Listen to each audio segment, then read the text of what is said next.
Is that okay? It looks about right, doesn't it? I mean, Yeah, A little bit.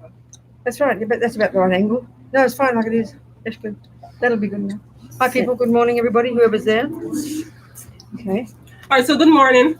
We'd like to welcome Venerable Robina Courtin to Baltimore. We're so happy to have her here. So Venerable Robina is part of the FPMT Foundation. She's a traveling teacher, so that just means she travels the world and teaches, and she stops in places where people invite her. So we invited her to Baltimore. She I'm a cheap yes. date. I'll go anywhere. I'll say yes. And now she's here. This weekend for a retreat, she's going to be talking about cultivating wisdom and compassion in these trying times. So she's going to talk about emotion regulation, how we do that. In between the talks that she's going to be given, she's going to do some short spurts of mindfulness meditation practices. Oh, am I? Yes.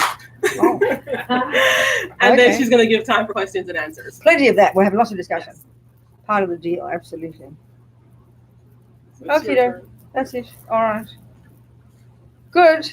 Okay, so let's just start with our little prayer. I like to think of it as like a bookend, starting us in the right direction. We'll finish with another little one. So he's beginning and ending with what the Tibetans will call setting your motivation. And at the end, you dedicate. So the motivation, it just means this little prayer I was singing. It's got two parts. The first part is for anybody in the room who already identifies as being a Buddhist. And it's reminding us of our reliance on the Buddha and his teachings, etc. And the second two lines are the motivation part. I kind of saying we're going to listen to these words, these ideas, these viewpoints about reality, happiness, suffering coming from the Buddha. Why? Well, to hear it as advice. And I always like to say we don't have to take it. Buddha's not the boss. We're the boss. But it is advice, but if it makes sense, take it on board. I always say you can also be a 1% Buddhist. If you take 1% of what you hear, that's fantastic.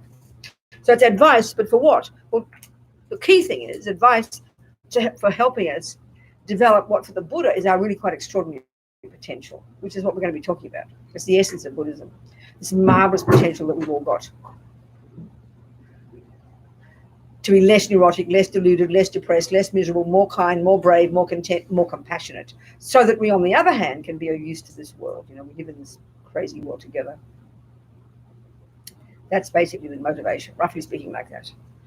Sangye charang soke chognam la jangcho baru dagni kyab suchi dagi chonyen gipa sonam ki drola penche sangye drupa shog sangye charang soke chognam la jangcho baru dagni kyab suchi dagi chonyen gipa sonam ki drola penche sangye drupa shog sangye charang Soke chognam la jangcho baru dagni kyab suchi dagi chonyen gipa sonam ki drola penche sange drupa shog. So those books there, people have taken their copy, or you just taking copies. They have pens. Oh, okay, fine, good, okay, fantastic. Because the essence of what I'm talking about is going to be in there, basically, roughly speaking. Okay.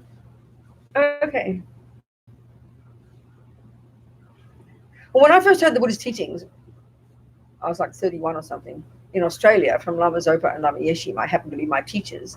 They're the first teachings that I went to. When Lama Zopa talked, presenting the Buddhist path, I really did not understand the word he said. I understand the word. I heard the words, English words. He spoke English. But because Tibet had been so isolated for so long, Buddhism came there in about the 7th century. And it was really undisturbed for 1,000 years, more.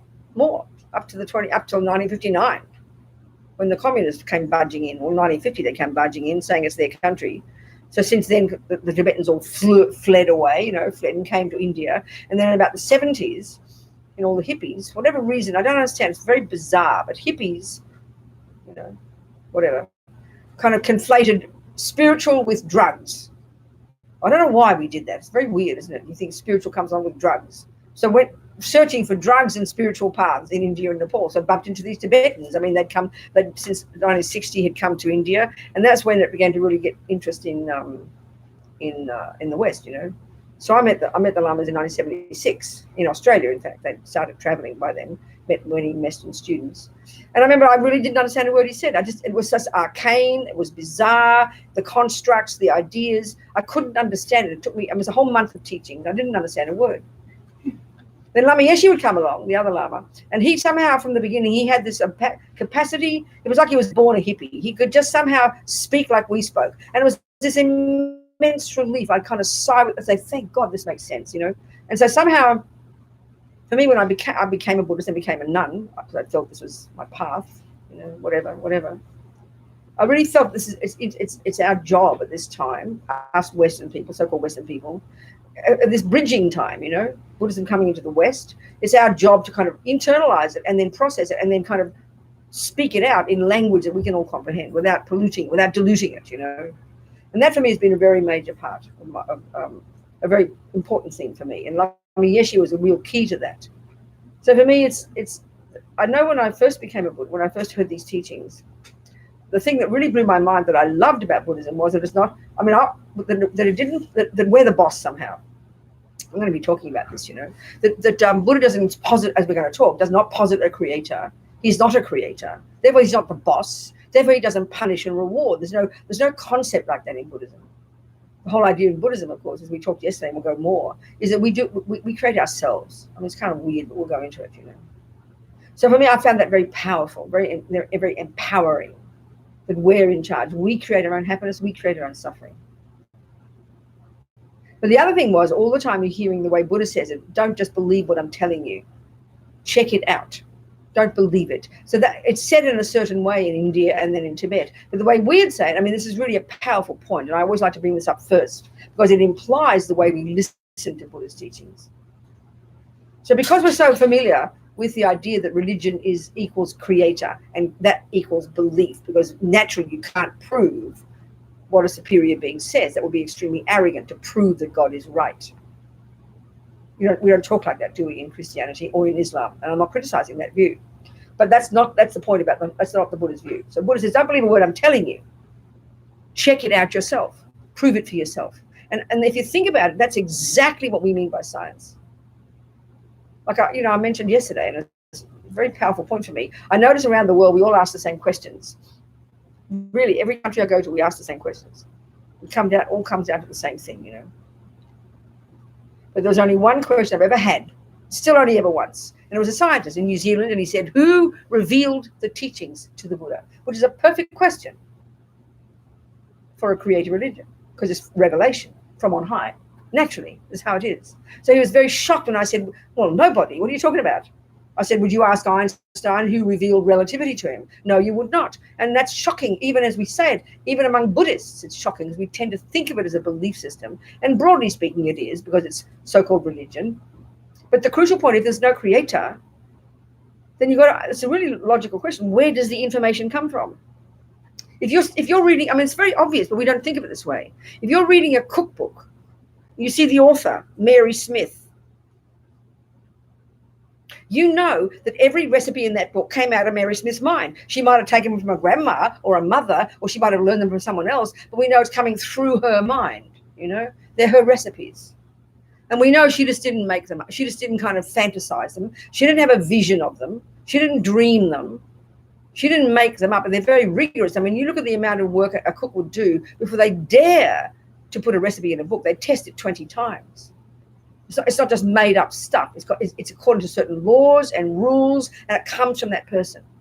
Well, that's the same with the Buddha. So the teachings come from his own experience, not from on high, not revelation, just like Einstein. And this is not a complicated concept to us, but because we're so used to thinking that spiritual teachings are revelation, are beyond, are not normal, are mystical, can't be proved, out of the ordinary, beyond the world. We are so addicted to that idea, you know. That is not, I mean, it's not the Buddha's view. So, of course, as soon as it comes to things like, you know, Buddhism talks about reincarnation, we have an assumption, you can't prove that. That's impossible. Well, of course, according to the materialist philosophical views, you can't prove it because they assert a brain. And we know very well a brain didn't come out from a previous life and pop into another brain, you know. Or we know that. So we've got to basically to hear the Buddhist teaching, we've got to carefully reassess and look at our assumptions, you know, to even consider it as a possibility. And so that's why I always purposely never say I believe in reincarnation, I believe in karma, I believe in Buddhism. I think it kind of brings some intellectual laziness because in the end we think, I can believe anything I like. We can go around supermarket shopping. I believe in this, but I don't believe in that. I believe in this. I mean, that's just like ridiculous. You don't just believe in 1 + 1 is 2. You don't make up on 1 + 1 is 17. I can believe that if I want. Yeah, you can, but it won't work, babe. I'm sorry, you'll never work. So there's this idea, the Buddhist approach then, as I said yesterday, one of the ways of seeing about Buddhism is a path to get wisdom, to quit ignorance and get wisdom. And why? Because when we're in sync with how reality is, that's what brings happiness. That's what brings compassion. That's what brings everything we can be. So this is the approach in Buddhism, and it's a surprise to us because we think, oh, it's a belief system, But so I always say Buddhism is my working hypothesis, and I'm not trying to sound grand. It's a perfect way to put it, which implies you're working with it. I mean, that's the difference. If you can you see gardening, you see people do gardening. You see it works. It's very easy to see it works, but you never learn gardening. So the best you could say is you do believe in it because you see it.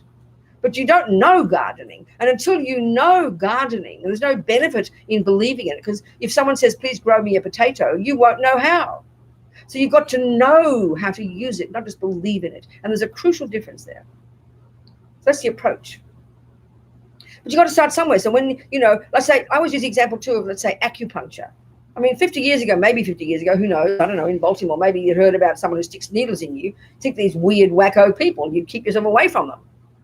But then you keep hearing about acupuncturists. Then maybe you've got an open mind, and then you start to think, because, okay, when you study Buddhist philosophy, they have this way of presenting this process that you go through. And the first step, at the beginning of any body of knowledge, what you've got is complete ignorance. You know nothing about acupuncture. You know nothing about botany. You know nothing about Buddhism. You know nothing about mathematics. You start with ignorance. That's else. And then suddenly you hear these weird people putting needles in. Well, first of all, of course, the first response is, don't be ridiculous. No, not possible, not possible. But then you start to hear about it. And then you think, I'm going to look into this. I don't just mean go to an acupuncturist, but look into the theories. You start to want to study it. So the first step has to be that you've got some confidence that there must be something valid there. Otherwise, why waste all your time? So you do some research. When you check up on acupuncturists, you check up on people's experiences. So you get some confidence. It's like you're doing your due diligence. You get some confidence there might be something there. Then you enter into it. And so that's where the process starts. In the beginning, you know zero. So when the teacher starts telling you about meridians, you have not a clue about a meridian. Of course you don't. You've never heard of it. But you've looked into it and you're prepared to take it as your hypothesis now, because you've checked and seen there are a few valid people around that seems to work. You don't just jump into it blindly. You've done some research first. So are you going to argue the same with me? Let's say, for example, with Buddhism.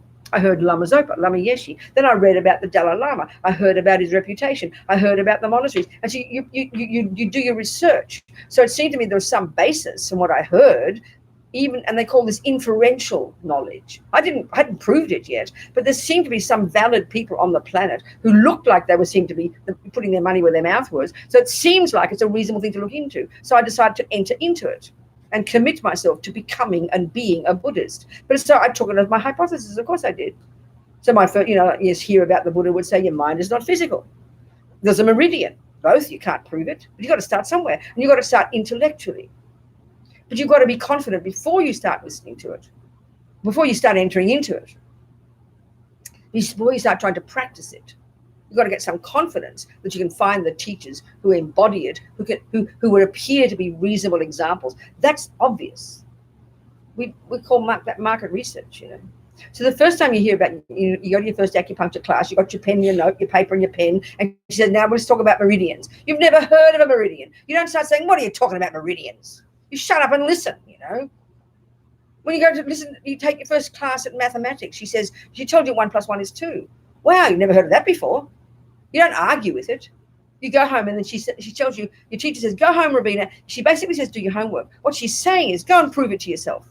So you got the theory, and it's got to be the right words. Then you go home and you nut it out yourself and you prove it. You go, oh, I get it. You prove that 1 + 1 is 2. The same with the meridians. But first, that's more subtle, obviously. You have to have intellectual certainty. So you go one step at a time. That's what we call learning anything. But somehow when it comes to religion, we think it's something you just kind of swallow whole, and you like it or you don't. It's a very superstitious approach, really. So Buddhism, just like acupuncture, is a body of knowledge. Like mathematics, it's a body of knowledge. But it's not, it's expertise. It's a body of knowledge about what? About the world, about how things work, about people, about minds, about happiness, about suffering. That's what it is, you know. So often, too, we think that, say, a religion is, or Buddhism, for example, is about being mindful. Like almost as if that's what being a Buddhist means. I mean, that's so cliched, it's embarrassing. There are techniques in Buddhism that are called mindfulness that come, in fact, from these Indians well before the Buddha. Amazing. But it's like one tiny % of it, you know. But the big picture point of view, and especially, which is what you're going to get from me, because I've been educated in the Tibetan Buddhist tradition, and they had this monastic university system, which was traditional in India before that. Buddhism came to Tibet about the 7th, 8th century, you know. And so the environment in which you learn Buddhism in Tibet, and we've replicated that to some degree in the West now, is you study the philosophy. So the Tibetans traditionally, you enter as a child. I mean, they're very medieval. You know, there was no other schooling. And it's still the same now. I mean, our monastery in Kathmandu, the kids start about 5 or 6, and they go all the way through. Same with the nuns and the monks. So you learn. So you'd eventually graduate after 20, 30 years of studying philosophy, metaphysics, the 5 sciences they call it, you know. So not all Buddhists would do that. I mean, I haven't done that much study, but it's you learn the whole worldview and what you do with the world, what you do with information. If you're learning, if you're becoming an acupuncturist, you learn all those things. You first learn the theories. And one of the points that I find very powerful, if you're studying acupuncture, let's say, as you learn, first of all, when you hear about meridians and this and prana and wind or whatever the system you're using, it's just nothing makes sense. But as you keep learning it, we all know with any body of knowledge, all the pieces start to fit together, don't they? The pieces of the puzzle start to fit together. Oh, you heard that last, oh, that, now I understand that piece. Now I understand that piece. And slowly you get this view, this coherent, you get a view of the bigger picture. So the crucial point I'm trying to get at here is if any body of knowledge is valid, and often we don't think of spiritual teachings like that. We think of them as mystical, as random, as kind of visions and things and experiences. We don't think of it as a body of knowledge. But if any body of knowledge is valid, then it should be first coherent intellectually.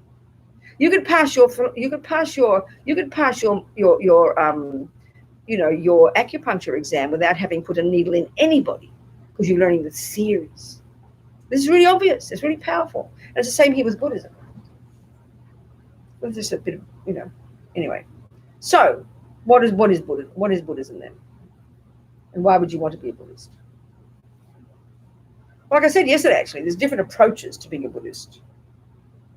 Different approaches. And one that's implied on your course notes. You know, there's this nice analogy, which this is really covering all of what Buddhism is. There's a bird needs 2 wings, wisdom and compassion. So another way of packaging all the Buddhist teachings, and very much this is a Tibetan tradition. This they call it the lam rim. It's like a gradual path, which is a very kind of nice medieval phrase. But if you use a modern term to imply what is a gradual path, a course. A course is a study gradually of information, a music course, mathematics course, or here a course, and in the end result here you graduate, you go to grade 1, grade 2, grade 3, you graduate. Well, here you graduate as a Buddha. If you're in music, you graduate as a musician, you graduate as an acupuncturist. So graded path is a good concept. But a course, it's a course. So with courses, you study the simpler stuff first, and then you move more to the more advanced. That's fairly logical. And that, again, is the way very much this Tibetan packaging puts the teachings in a very orderly way. So first level, entry level, junior school, grade 1, teachings in Buddhism. This is where you hear about ethics, where you learn to harness your crazy energy. You learn to harness your behavior. Don't kill. Buddha exhorts us, you know, to not kill, not steal, not lie, not badmouth, not jump on the wrong partner. A bunch of little things, half a dozen, you know, 7 maybe, about the body and the speech. And the reason why in Buddhism is because when you get to high school, you learn about the mind. That's when you become a Buddhist. Buddha's expertise is the mind. That's what we're going to go into. It's the mind it's in our mind that are the sources of our suffering, and it's in our mind that are the sources of our happiness. This is a fundamental point for the Buddha. We're going to go into this. So first level, you've got to control the servants of the mind, the body and speech. We can see, you know. You've got lots of attachment, lots of anger, lots of jealousy, lots of depression, lots of anxiety. The Buddha would say they're the source of our pain. So if we just act those out through our body and speech, we're going to be in trouble, you know. So the first level of practice, for one's own sake, we're the beneficiaries of this, is we harness our body and speech. And this is an interesting point too, I mentioned yesterday, and I say every time, this is the distinction between the Buddhist approach and the Christian one. And I was a Catholic, and I was a very happy Catholic. I love being a Catholic. Until I was 19, and I decided you can't have boys and God, so I chose boys. Goodbye, God. Hello, boys. I didn't have guilt, which was very fortunate. I didn't agonize about it, get guilty. I just said, thank you, God. Fine to know you. Goodbye. So then it was sex, drugs, and jazz. I didn't ever like rock and roll. Anyway, so then I distracted myself. What was I saying? Sorry. So the next level of practice, that's where you start. You go to high school and you start to become a Buddhist. The essence of being a Buddhist is knowing your mind. It's where meditation comes in, where you have to unpack and unravel the chaos, the seeming chaos in here, so we can sort it out. And this is really the Buddha's skill. The Buddha's expertise is, I would say, with absolute certainty, is the mind. You might like his model of the mind, but it's extraordinarily dealt with in great depth in the literature. And it's coming, like I said yesterday, from all these amazing Indians. It was the Dalai Lama who said one, I always quote this, it was these amazing Indians more than 3,000 years ago who were the ones who began the investigation into the nature of self. I joke and say, and it's true, we probably thought it was Freud 100 years ago, No. People have been at this for a few centuries, before the Christians, with respect, at the same time as the Greeks. Of course, we love the Greeks. I always joke about that too. Half our fancy words are in Greek, aren't they? It was important we give it a Greek name. Psychology. It's just called the mind, Psychiatry. Psychosis. So the Buddha's expertise is the mind, and this came from these amazing Indians, and they mapped the mind. And this is what's extraordinary for the Buddhists, and indeed the Hindus before them. Buddha diverged in his own direction, in particular in relation to his own findings about the way the mind works, about the self. So the Buddha's idea essentially is that in this mind of ours, we've got these thousands of stuff in here. We know from the second we wake up until the second we go to sleep, the mind is just this constant river, isn't it, of unedited thoughts. There's no question. So the Buddha said, and we think that's natural, and it is natural because we all like it, but the Buddha's got these techniques that enable us to completely subdue, completely harness, completely sort out this mind of ours. And we don't talk like this in our culture.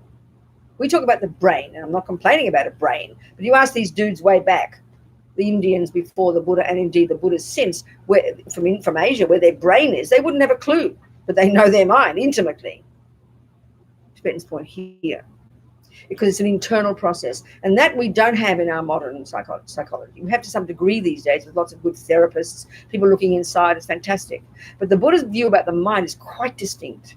It's not discussing anything physical. It's not discussing the brain. It's actually discussing the actual cognitive process of our thoughts and feelings and emotions, and indeed what we would call unconscious. And the skill that these amazing Indians thousands of years ago invented, what's called concentration meditation, it's known vaguely as mindfulness, is the skill we really need to learn to develop to enable us to go beyond the grosser level of this crazy mind of ours, to unpack and unravel its contents, to become intimately familiar with it, and the point is, and to reconfigure it, to reconfigure what's in our mind, to change our thoughts, to change our mind, basically. So the word Buddha implies all this. The word Buddha itself, in Tibetan, Sangye, in Sanskrit, Buddha. Sang implies the utter eradication from one's mind of all ego, fears, nonsense, anger, depression, jealousy, low self-esteem, the stuff that we are intimately familiar with, that we do believe in our culture, in our neuroscience, and in our psychiatry, and in our own feelings, that this stuff is embedded in us. It is the core of our being. We can so consider it normal that we would believe you'd be abnormal if you didn't have it. Buddha disagrees. And that's where it's quite a radical concept. He says, no, they're adventitious. You do not need them. They're not at the core of our being. So all the work, the methodology of being a Buddhist from A to Z gets us to the eradication of all this nonsense from our mind. The second syllable implies the other part of the job, which is developing to perfection all the other stuff in our mind. Wisdom, love, compassion, joy, blah, blah, the good stuff. So speaking simply, Buddha means getting rid of all the rubbish, growing all the goodness. Speaking very simply. So all of Buddhist psychology and Buddhist philosophy is based upon, is to help us get to that goal. That's where you graduate as one of those. And the Buddha would say every sentient being, the word in Tibetan for sentient being. In which Christians, we talk about all the souls. Buddha doesn't use that word. And if we're materialists, we talk about all people, minds. But the Buddha would say all sentient beings have a mind. That means ants and dogs and monkeys. I mean, humans are like a tiny percentage of mind possessors. The term in Tibetan is sentient being, mind possessors. So Buddha's view of the mind, of what it is, its function, its stuff, where it comes from, and its potential, is so radically different from ours. And in order to understand, even theoretically, what Buddha's saying, you've got to take on board his view. I mean, if you think of your mind as the brain, you start to hear Buddhist teachings, there's no way you can bring them together. Not possible. There's lots of marvelous talks these days. That's why in the last 30, 40 years, there's all these discussions between the best brains in the West and the Dalai Lama and all his mob, as we'd say in Australia. Amazing discussions. Especially this website called mindandlife.org. All the stuff's been published. Incredible discussions. It's the basis of much of the findings these days about neuroscience, about neuroplasticity. So there's amazing conversations going on, bringing together these seemingly opposite viewpoints, the opposite, the philosophical materialism and the Buddhist approach. And it's been a bit surprised to modern thinkers, because who knows about India? Like I said, who knows about these things? We have no idea. So I think it's been very marvelous, actually. It's because of the Dalai Lama, he's been extraordinary, bringing people together, Okay. So if we've all got this potential to be utterly rid of all the rubbish and totally developed in all the goodness, that's the long-term potential. If we've got that potential, then we should know what the mind, what is the mind, according to Buddha, and therefore how to do this job. How to do this job of getting rid of the rubbish and growing the goodness. So why should we want to get rid of the rubbish? Because as far as Buddha is concerned, it's the source of our pain and the cause of why we make a mess with our lives. And it also is another way of putting it, caught up in the rubbish, we're caught up in ignorance. We're living in la-la land. One of the functions of all these neurotic states of mind is that we're living in la-la land. We're not in sync with reality. That's a major way Buddhism talks. It seems kind of a bit abstract to it, but we'll go into this. It's also the method of getting happy and stopping suffering. And it's all rooted in ethics. And they all come together as the same thing. So it's all the wisdom wing. When we got both. If you like, you could say that getting rid of all the rubbish, that's the wisdom wing. And then developing all the goodness, that's the compassion wing. Roughly speaking, you'd say like that. Bird needs two wings. So junior school and high school is like the wisdom wing, and then university is the compassion wing, using this structure. It's like that a bit. That means necessarily all the teachings and the practices on compassion are actually more advanced, which is a big surprise to us because we think of religion equaling compassion, and indeed it is. In Buddhism, for sure, it all ends up in being this marvelous person beyond all your own rubbish, beyond all your own ego, that you are effortlessly able to be of benefit to others. That is the end result, you could say. But you've got to do all this hard work first. Because if you can't sort out your own mess, you can't help a fly. If you don't know the causes of your own suffering and how to get happy, how can you help others? Not possible.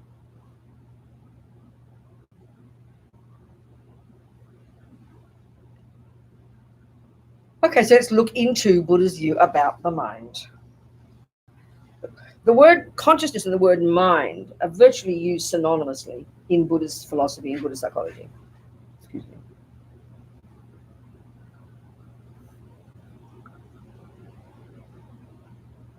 Used in different contexts, but virtually synonymous. So how's this word used in Buddhism?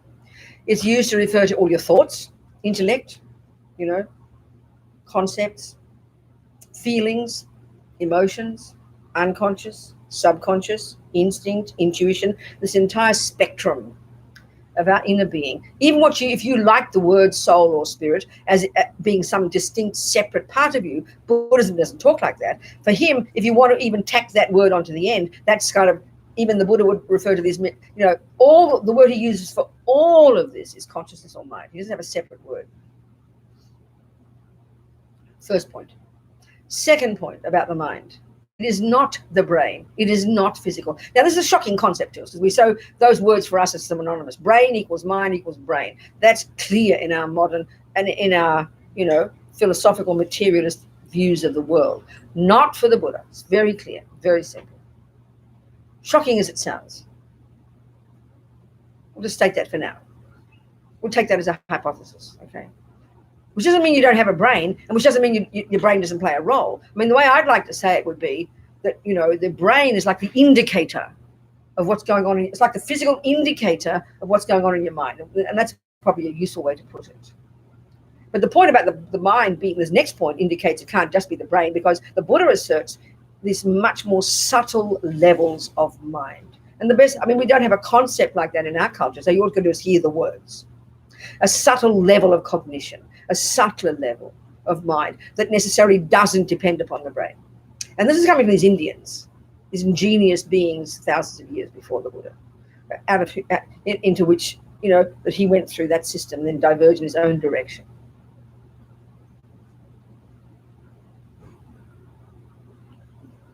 So we can learn to access that subtle level of mind using this technique these amazing Indians invented, which is a central technique in Buddhism, which the world vaguely knows as mindfulness meditation. It's actually called concentration meditation. So really, speaking precisely, it's a psychological skill that demands enormous effort, much rigor, much discipline, much time, that enables us to completely go beyond, to harness the energy, to completely go beyond the berserk level of the crazy thoughts that never seem to stop for a second, and beyond the sensory consciousness. Now, as far as we're concerned, that does not exist. Clear. So this is what the Buddhist view is saying. We've got these subtle levels of mind that don't depend upon the brain. And and you can accomplish that, you know, with this technique called single-pointed concentration, which has been around for these thousands of years, which is an extant, real technique that people are practicing and accomplishing every day. So mind's got these more subtle levels. The third point, the fourth point about the mind, this is a shocker as well, is it's not the handiwork of anybody else. You're not given a mind. That's the weirdest idea for the Buddha. So if you believe in a creator, I'm not criticizing you. I'm just saying that's not Buddha's view. There's no component of us that comes from another being, either a creator nor your mum and dad. And that's a real shock to us, because all the assumptions of our neuroscience and of psychology, psychiatry, it's a given that your mummy and daddy make you, give you anger, give you jealousy, give you love, give you psychosis, give you being good at music or football. That for us is a default assumption. Buddha completely disagrees with that one. That's kind of shocking, because all of our assumptions of happiness and suffering, they come from the past. I'm made by my mother, made by my father, and then how they treat me causes me to become who I am. Of course, that's true. We are a product of our external conditions, but not in this absolute way that I'm literally given anger and love and compassion. And of course, that fits with our model, because with the materialist model, because you've only got the brain, and so that's all we posit, isn't it? But these days, with these amazing conversations, people are beginning to question their assumptions. I remember when I was working on a book of Lama Zopa's, How to Help at the Time of Death. Because death is a major thing in Buddhism, and how to be ready for it, and blah, blah, and how to help others. So when I was working on this book, which talks about death, because it's a really crucial time for the Buddhists, because, you know, they talk about reincarnation, and you've got to create the cause for people to die peacefully so they can move on to another decent rebirth. It's a major thing in Buddhist teachings. Maybe we'll get into that this weekend, we'll see. But when I was doing that book, editing it, I remember reading a book by an American medical journalist called Nick or Dick, I forget now, Teresi, and he's a very funny fellow. He's a medical journalist, and it was a book called The Undead, not about zombies, but it was all as a result of his findings, the contradictions and problems and conflicts that are now coming up in the medical system in this country in particular, which was his area of expertise, about when death really happens. For example, we know for centuries in all cultures there are reports of people, quote unquote, coming back to life. But of course, in the materialist model, how do you deal with that? We just don't understand it.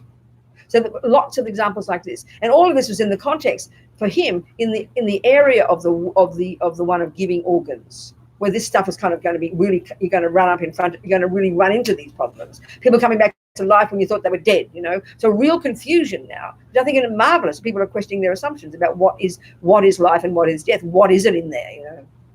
I remember one doctor in this, you know, area of medicine to do with organ donating. He said, I can now say with certainty that consciousness is not a function of the brain. I've no idea what it is, but this much I can say. So I think that's brilliant. The people are looking at this now, you know.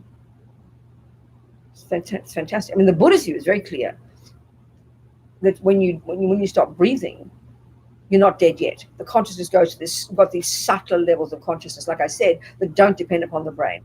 And the mind can take the subtle mind can take up to 3 days to leave. So it's kind of these different, and people are beginning to discuss these things now. And certainly the Dalai Lama, with all his scientist friends, because they really do respect him and his knowledge, they're really looking into these things now. You know, there's talks in Tibetan Buddhism, they talk about the great meditators who meditate all their lives and are working on their minds and have accessed their subtle mind in their meditation. And it's a crucial time to do that is at the time of death. So there's all these meditators then stay in meditation, as they call it, for several days after they stop breathing. Of course, that doesn't fit with our model, but this is very common. So his scientist friends, he jokes, they try to create machines or some kind of technology that they put onto the brains of the person who looks like they're dead, but they're meditating. This is not uncommon among Tibetan practitioners. They've stopped breathing. And they're trying to see if they can locate, they can access a subtle level of consciousness. But the Dalai Lama joked and said they only had one set of this machine. And when his friends, the yogis, died in South India and the machine was in Dharamsala, they had to fly it down there. And by that time, the mind had left the body. So he said, we need to have more machines. He kind of joked about it. But it's fantastic there are these discussions now. I think it's great, you know, it's really good. So your mind is not physical. Let's take this as our working hypothesis here. Your mind is not the handiwork of anybody else. This is a big shocker. You know, this doesn't mean your mother, you know, okay, for example, my mother was a classical musician. And she taught her little Bob's music. She saw I had potential. So the logical view we have in the West is that my mother gave me music in my genes. The Buddhist view, no. My mother brought with her a tendency to be good at music from having been good at it before. This is the view of karma, which we're going to go into. And little Robina was the same. So we happened to come together as mummy and daughter, and she saw my potential and she taught me. She didn't give me music, but I had the potential, and her teaching nourished my potential. It's exactly the same with anger. Oh, Robina's angry because her daddy was angry. No, daddy's angry because he must have practiced it before. And Robina's angry because she must have practiced it before. And they come together as father and daughter, and so he activates her anger. That's the way to put it in the Buddhist view. So the real implication of this, as we're going to get into, is that you own your own stuff. You own it. No one to blame. It's your mind. So your mind's not physical, goes to more subtle levels. It's not the handiwork of anybody else, mummy, daddy, or a creator, for that matter. And doesn't begin in the mother's womb. I mean, that's the one thing you could say a Christian and a materialist would share, that you began. Robina began in the mother's womb. So maybe they have different discussions about when that happens. I mean, I think Christians say, you know, God puts the soul in there right at the beginning of conception. But I mean, I heard some from my Jewish friends that God doesn't put the soul in there until a few months later, which is why for them abortion's okay before a certain point. God puts like the breath of life into you several months in after entering into the womb. So people have got different views, haven't they? You know, the Buddhist view is very clear that the time the egg and sperm come together, what keeps that egg and sperm together basically is the entry of your consciousness from before, entering into the egg and sperm, and that's the time of conception. Actually, lots of women mention that they just know they're pregnant. That second, they just knew they were pregnant. You understand what I'm saying? Anybody had that experience? I did. Hang on a second. Let me get my glasses so I can see you. Go on. You had that experience? Yes. At the time, I'm not being brutal here, but the time you were with your fella, that second you knew. I was having sex, and I knew I was going to have a boy. There you go. And he was there. There you go. You have the same experience? You put your hand up too. No, you're not pregnant. No, Diana. Oh, there's you. I didn't see you. But I thought you put your hand up too. No, you haven't got a baby, Felicity, have you? Okay. Anybody else have that experience? Now, other people. I mean, I'm trying to be too personally. I get personal sometimes. But when I was 23, I was a hippie in London, and I got pregnant. Then I had an abortion. It happened to be I had an abortion. But I mean, crystal clear that second. I thought, oh no. I didn't welcome it. I'm pregnant. And even recently, a friend of mine, she and her husband were staying with her mother while their house was being built. And the daughter came down to breakfast and said, oh, Mum, I'm pregnant. And then the mum said, oh, when did you know? She said, oh, 45 minutes ago. Isn't that very funny? Isn't that marvelous? She just knew she was pregnant. That's really common. So all I'm saying here is that's the Buddhist view of when the consciousness enters into the womb. That's what conception is. So I'm just giving you the Buddhist view, okay? So you start being you from that second, and your consciousness from before, bringing all your own stuff, comes into it. So again, the mind is not physical. It goes to more subtle levels. Not the handiwork of mummy or daddy, and doesn't begin in the mother's womb. You come from before. I mean, it's a very different view, isn't it? But this has been a view that's been around in India for thousands of years. It's the world view that was so common. Like for us, the materialist view is completely the normal view of the world, isn't it? We don't question it. Or you have the Christian view, you know, or the Muslim view.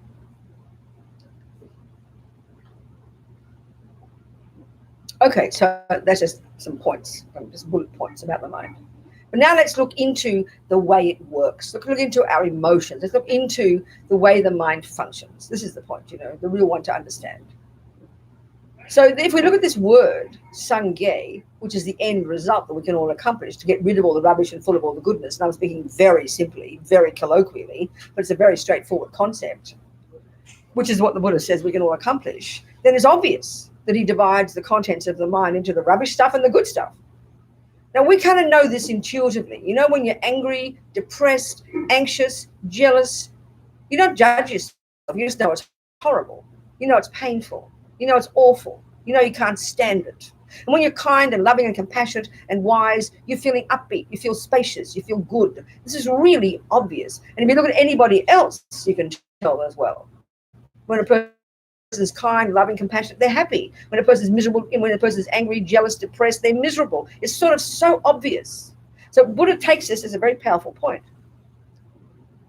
So the job then of being your own therapist, as Lama Yeshe likes to put it, of knowing your mind well, so that you can begin to identify, distinguish between all this stuff, which is mixed together like a big soup as far as we're concerned, you know. This is what takes time, and this is the job. This is the heart job of being a Buddhist. This is why you learn to meditate, because you're trying to distinguish between all the stuff in there and learn to. It's like, you know, when you learn to be a gardener, you learn to distinguish between the herbs and the weeds. It's a great analogy. I mean, I don't know botany. If I look I was working with one of my nephews in Australia one time, and he's a horticulturist.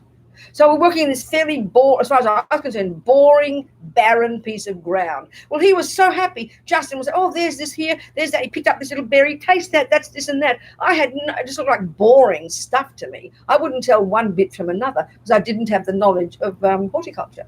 So it's the same with your mind. We feel things, but we don't have any clarity in distinguishing what goes on in our mind. And I would suggest that's the skill that the Buddha can give us. You know, and you can be a communist and do this. It's not religion. This is a really practical application of Buddhism. You don't even have to think about past lives and future lives to do this job. Anyone can do it. And it's practical. It's practical. It's a job that you do. And who is the beneficiary of this first and foremost? You. It's not moralistic. It's not kind of judgment. It's not punishment. It's not reward. None of that stuff, you know. We get caught up in all that stuff. It's because the Buddha's saying we've all got this marvelous potential to reconfigure what goes on in our mind. And in what sense? Lessen the neuroses and grow the goodness. Why? Because that makes you happy. It's so practical. And then, of course, you can have reasonable relationships. It's obvious. Kind of clear. Your sake and the sake of others. It's putting it in very down-to-earth terms, you know.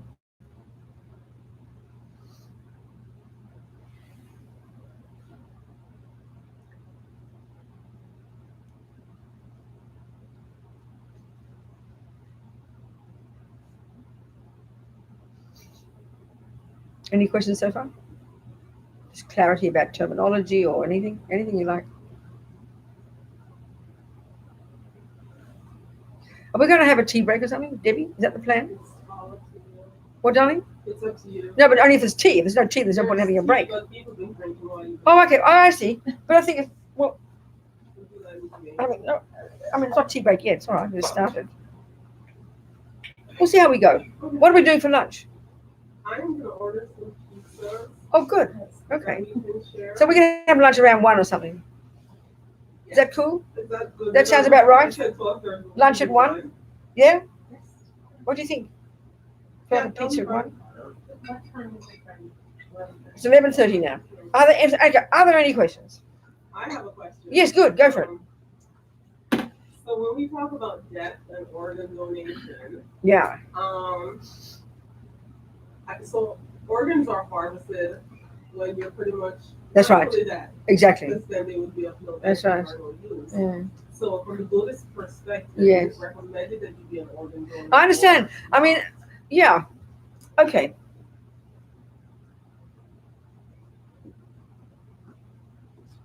First of all, okay, let's go into that later. When we get to the idea of karma and reincarnation, I think it's a good thing then, and I might come naturally into the death process, because it's also very interesting. Let's go into it then.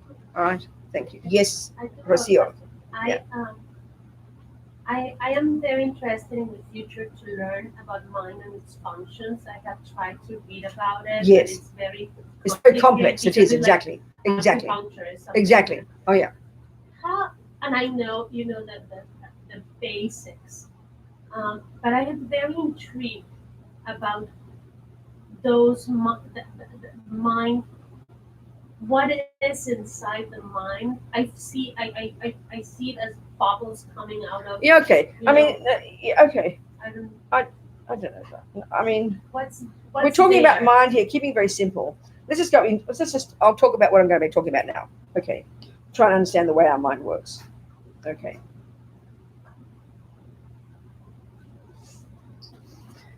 Okay. So if we look into our lives, we know being anxious is horrible. We know being depressed is awful. We know being angry is awful, even though we think it's really good sometimes. We know being fearful is no good. We know it feels awful. One of the many terms in Buddhist psychology for this stuff is called disturbing emotions. And I think it's pretty clear. We get that. We get that, you know. So, but the biggest one of the, and then we know we have other emotions like love and compassion and empathy, and you laugh and enjoy someone's company. That's called love, you know. They're marvelous. We know they feel good, the most simple way. So let's look into these and unpack these, because one of the big problems of dealing with our mind, if the Buddha is saying, which is what Buddha is saying, that we can learn to become familiar with what is going on in our mind, one of the major, there are several obstacles preventing us from doing this. So one obvious obstacle is, as we know, from the second we wake up in the morning until the second we go to sleep, where do we pay all our attention? Outside.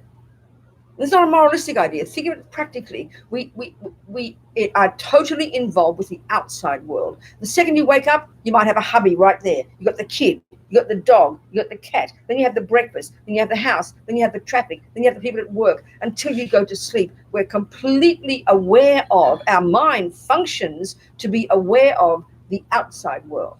In other words, we don't have any methods and techniques in our modern psychology, a little bit more these days, to also pay attention to the mind itself, to the thoughts themselves, to the emotions themselves. We just let them fly and go, you know, and we respond accordingly. So we know the two main ways we respond. If the traffic is nice, we feel good. If the traffic is not nice, we don't feel good.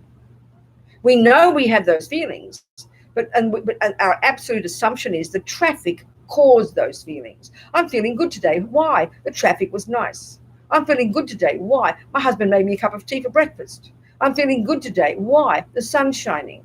We get this. So this is one of the major, the Buddha would say, misconceptions that deeply misleads us. It's an assumption that our happy feelings are mainly caused by the outside. This is a really subtle point and very hard to see. The Buddha would say, no. The main cause of my happy feelings is my own hard work internally. They're my tendencies, and and I can learn to work on my own mind so that no matter what happens out there, I can retain my capacity to be happy. Now that sounds very weird to us, because we really do believe that happiness comes from the nice things out there. We don't question that for 1 second. Then why am I suffering? It's exactly the same. I'm suffering because my husband is mean. I'm suffering because I've got a headache. I'm suffering because the weather's bad. I'm suffering because who knows what. And we know that bad things happen to us. But the Buddha's not arguing they don't play a role. It's obvious. But he says we're giving too much power to the outside things. We're giving all the power to the cake, the person, the husband, the weather, the red lights, whatever it might be. So we're like these victims of external circumstances. We become like a victim of external circumstances, is a way of putting it. And the Buddha would say this is why we suffer so terribly, because it's obvious. We know that we take it as a given that happiness is what you get when you get the nice things, and suffering is what you get when you get the ugly things. We kind of accept that. That's an absolute given. Dogs and monkeys are the same. You look at their behavior, you can tell. So naturally, on the basis of this deep assumption, and it seems to be our experience, we then spend our lives trying to manipulate the outside world to get it to be just so that I can be happy, and to avoid, to get rid of the ugly things so I can not suffer. That's what we spend our lives doing. Think about it. So basically one way the Buddha's saying, guys, I've got a method to get happy. Nothing wrong with wanting happiness. Nothing wrong with wanting happiness. The Buddha's view is we've all got the potential to be happy, but he says we're missing a major piece. And this is the part that's the hard work. We're missing the role of our mind. And when we say mind here, we're meaning our interpretations of those events, our views about those events. So if you believe 100% that happiness comes only from the delicious cake, then naturally when the carrot cake comes instead of your chocolate cake, you will be unhappy, guaranteed. We know this somehow. But we also know, if let's say you go to lunch with your daughter, and she's so kind, she's paid you for lunch, she's paid to have you for lunch, you're so happy because she's never done this before, and you want to honor her, and she thinks you like carrot cake, but you don't. There's no way you're going to say, I don't like carrot cake, you mean girl. You'd be so, oh, darling, this is such a lovely carrot cake, you'll say. And you will really try to enjoy it. That's proof you can change your mind. It's proof. You really might prefer chocolate cake. But out of kindness to the other person, you will happily say you're enjoying the carrot cake. That proves we can change our interpretation. That proves it. That's proof. We do this all the time. All Buddha's saying is we can do this all the time. And why would we want to do this? Because guess what? I can be in control of my happiness. If I'm like this victim of external circumstances and have no choice but to be only unhappy if I don't get what I want, you're in trouble. And look at the world, Buddha says. This is what suffering is. It's really practical stuff. Just the hardest job we'll ever do. Because we don't question this assumption. And it's deeply spontaneous and deeply subtle in us.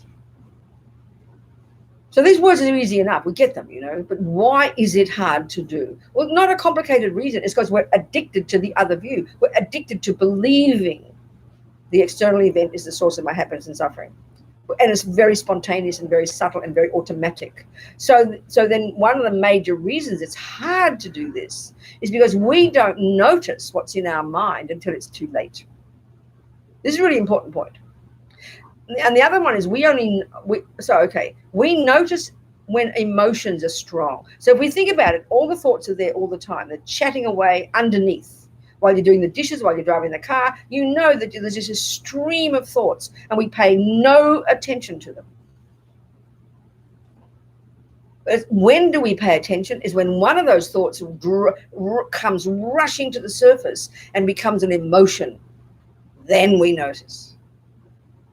Like you get up in the morning, you're kind of vaguely anxious, but you're not paying attention. You're just getting your job done, getting the breakfast, organizing this, doing that, getting the car. You feel it. You know it's all happening underneath you, but you're not paying attention. And only when the car jumps in front of you, you have a mental breakdown, scream and shout and yell. Wow, I didn't realize I was so angry. But it's been there all the time, but you don't pay attention until it roars to the surface as an emotion. This is one of our major problems, the major reason we don't know how to handle our minds. All the Buddha is saying is we can learn to become familiar with what is happening in here before it vomits out the mouth. That's the key point. That's the real key point. And this is a hard job to do. This is why I need to learn to get some kind of concentration under our belt so that you can step out, even 5 minutes every morning. And as Debbie says, and I will do it, we'll do a little technique, simple little technique. You do a bit of meditation every morning. What you're doing is you're developing the habit to step out of your head for a few minutes. And naturally, when you try to focus on something, you can't help but hear all the crazy thoughts. That's good. Don't think it's bad. That's good. Because then in your daily life, you bring to bear this skill. And then, whereas before you didn't know what was going on until it came out your mouth and you're crying in the traffic. But here, once you start to develop the skill, you're also not just noticing the traffic, but you're also conscious of what's happening in your mind. That's the skill we have to learn. And then we can, and that skill develops to an incredible degree, and it takes a while. We have to learn to become aware of what we're thinking as we're thinking it at these subtler levels. And this is what takes time. And don't think of this as religion or spiritual or holy or special. It's just hard work. Yeah. In the Buddhist psychology, is thoughts referring just to words and images in the mind? Or is it also referring, I notice sometimes I can just be looking at something, like say I'm looking at the bookshelf, right? And I'm not thinking a word or seeing another image, but I have kind of a perception of how that is and what it means. That's thoughts. Now, you see, I think, without getting too technical here, but the Buddhist view, that's what I'm trying to get to here, the main point I'm trying to get to. We tend, if you're just floating along all day and nothing dramatic is happening, you're sort of fairly even keel. Well, we know that thoughts are going on, but we're not paying attention. We're not paying attention at all. And the point is, the Buddhist view is every single tiny thing we ever see or hear or taste or touch or smell. It's interesting. One Lama said we're like shooting a movie all day. Everything gets stored in our mind. So maybe yesterday something happened on the television or something happened in the next door some big loud shout, and you had a big shock and it happened. It's stored in your mind, but you didn't deal with it. And so only when it's really strong and the car's about to jump in front of you and kill you, you suddenly freak out. It's only then that we go, oh, I'm angry. What'll I do about it? Well, that's a bit late. And our problem is because we're paying attention only to the outside world. We only notice what's going on in our mind when it's strong emotion.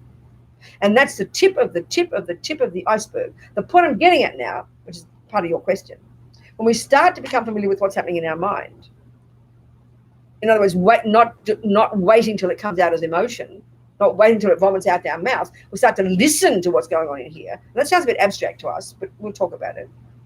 You start to notice there are all these conceptual thoughts, but they're really subtle. They're almost beyond thoughts, but they are all conceptual. The Buddhist view of conceptual thoughts goes to way more subtle levels than we would think about it, And the fact I'm getting at here is this. The fact is, all the strong emotions, like the strong anxiety, the panic attack, the anger, the jealousy, you name it, when the body is involved, when you're shaking, when the tears are coming, when the words are shouting, it's when the body is involved. It's only then that we notice. And that's that for me is the analogy is like you're driving on the road, on the freeway at 120 miles an hour or whatever, and you suddenly go, oh, my wheels are falling off.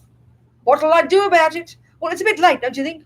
It's a little bit late. If you'd heard about mechanics and heard about prevention and heard about going to the car like once a month, you would not have wheels fall off. But we don't have that with our mind. We wait till the wheels fall off before we realize we've got a problem. And that's a really practical way to put it. And it just makes it more difficult. It's clearly absurd to wait till your wheels fall off to then think, what can I do about it? Like at 120 miles an hour? Excuse me? Not much. Damage control is the best you can do. So if you're on the road and you're having a panic attack and the anger's coming out your mouth, a bit late to say, what will I do about my anger? It's full blown. It's like Vesuvius has exploded. It's a bit late to say, what will I do? So you've got to do maintenance. And I mean this very sincerely. We don't have that attitude in our culture, that we have methods of becoming familiar with our mind and maintaining what is going on in here and dealing with the small dramas, noticing the wheels don't feel right a month beforehand, paying attention to it and fixing it then your wheels won't fall off.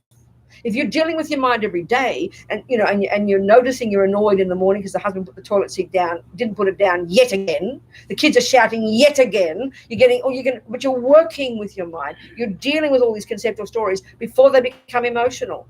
They're all thoughts, but we are so addicted to emotions, we don't notice anything until the body's involved. So that's where with anger we can see it. It's so clear. And now what about depression though? Look at depression. You don't notice that until 60 years later. When you're inert, you can't get out of bed. Oh, I must be depressed. It's been going on for years in your mind, but we don't pay attention. This is the real practical point about it, and the real practical application of this Buddhist approach. Are we communicating here? Does it make sense what I'm saying? Yes. What's your question, darling? Say your name. Kathy. Kathy, go, darling. Thank you. My problem has always been escapism. And so I will wake up in the morning and I will go to my books. Okay, Or I understand. will go to my garden. Or I will go to my job, which I no longer have. Yes, But the thing is, when I meditate, yes, I feel as though that's escapism too, because the way I do it best Yes. is when I actually have a practice, when I do the Omahom. I understand. And I have all this energy coming in. Yes. But without that, Yes. I can't just Well, sit and do nothing. Well, you shouldn't want to sit and do nothing. That's not meditation. That's nihilism. No, No, but that's a mistake to think you should be just doing nothing. That's ridiculous. so You're doing fine. these practices There's nothing are wrong. not escaping. No, I mean, okay, let's ask the question. What are you escaping from? You're saying it yourself. So what do you think you're escaping from? What do you mean when you say this? Just having to see what's really there. And it's so frightening Oh, in your mind. in my mind. Oh, okay, so you don't like seeing it. No, Is that what you're saying? No, yeah. Oh, okay. Well, you must have seen it, otherwise it wouldn't be frightening. I mean, I'm not joking. I'm not being silly now. No, But, I understand. mean, we're all different, okay? So obviously you're a kind of person who doesn't get angry easily, aren't you? You don't get angry easily, do you? I can tell. Am I right? Is he your partner?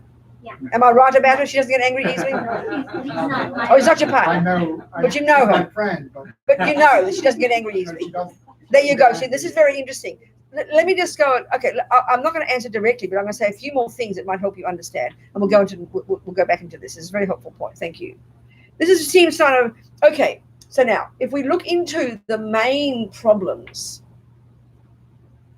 according to the Buddha, he says there are thousands of these crazy states of mind in here. You know that your mind's chatting away all the time, don't you, Kathy? Kathy, right? Yeah. Okay. So that's all of us. So okay. The Buddha would narrow, in the Buddhist psychological model, coming way back from these Indians, these amazing yogis internally have mapped the mind. This is hard to imagine, you know. They've mapped the mind internally. It's mind-boggling.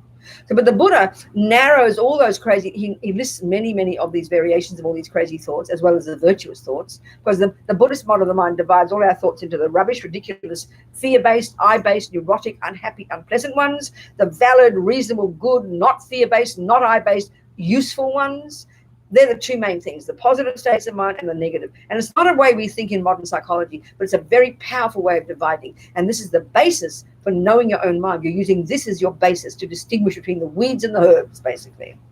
You know? So in the first lot, the negative ones, there are thousands of them. But he narrows it down. They all subsume to three, like I talked last night, three main neurotic states of mind. So the root, and they've got an intimate relationship. So the root delusion, the root neurosis, the root ridiculous state of mind, the Buddha would call, is in relation to our sense of self. And this is real deep. We won't even go there yet. But he says deep in our bones, there's this really wrong sense of a concrete, solid, very fear-based, kind of ridiculous view of our own self. It's so subtle. It's so instinctive. We don't articulate it. We don't learn it. It's just there, deep in our bones. And it's the root of our problem. We won't even go there yet. But on the basis of that, in our life, effectively, is the main voice of that ridiculous ego grasping, as they call it. And that's called attachment. And then attachment, and then when that attachment is this, like I said yesterday, it's multifaceted. It's this deep sense of not being enough, deep sense of dissatisfaction. That's its most primordial energetic level. A deep feeling of I am not enough, I don't have enough. No matter what I get, it's not enough. No matter what I achieve, it's not enough. It's like always dissatisfied, and that can be much more serious in some people than others. We all identify with that. It's our default assumption. And it's I'm not enough. So naturally, because you think you're not enough or you haven't got enough, the next function, the next level of attachment is this hankering after something. Always looking out there. The first obvious level is looking out there for something such that when I get it, it'll fill up the gaping hole and give me satisfaction. The next level of attachment, then, when it gloms onto the object, like I said last night, the object might be DJ, the object might be the cake, the object might be the music, the event, the job, you name it. Attachment is limitless in finding something to glom onto. Then the next function of attachment is it exaggerates the deliciousness of that object, and then you get it. And then the belief of attachment is when I get it, I'll get happy. So there's layers of mistakes there. Buddha says it's a fantasy, it's nonsense, and this really goes to very subtle levels. Now, The point here is this is like the motor that drives us. It's automatic. Your mummy did not teach you. This is default mode, deep in your bones. There's always this hunger. It's like an emotional hunger, always looking, always wanting something more.